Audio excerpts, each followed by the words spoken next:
In the National School Lunch Program for grades 9 through 12, the average daily amount of calories at lunch for a 5-day week must be within the range of at least 750 as a minimum and 850 as the maximum amount. The meal pattern for grades 9 through 12 requires 5 cups of fruit per week with a minimum of 1 cup per day.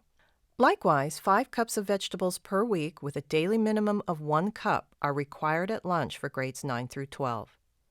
The weekly amounts must be offered from a variety of vegetable subgroups, which includes a half cup of dark green vegetables, of 1 1/4 cup of red or orange vegetables, a half cup of legumes such as dried beans or peas, a half cup of a starchy vegetable, a half cup of other vegetables.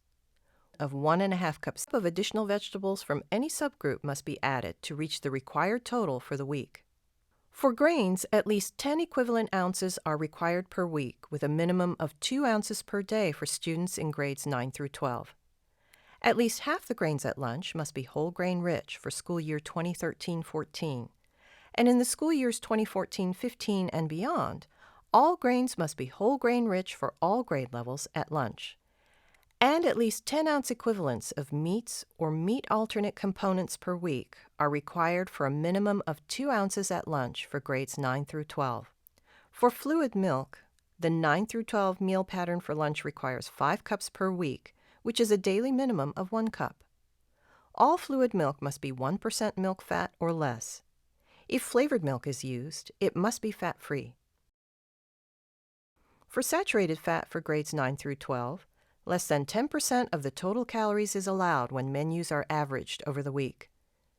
Discretionary sources of calories, such as fats and added sugars, may be added in moderation if it is within the specifications for calories, saturated fat, trans fat, and sodium.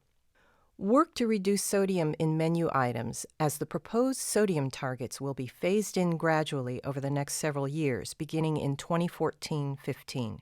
As for trans fat, nutrition labels or manufacturer specifications must indicate 0 grams of trans fat per serving for all grade levels.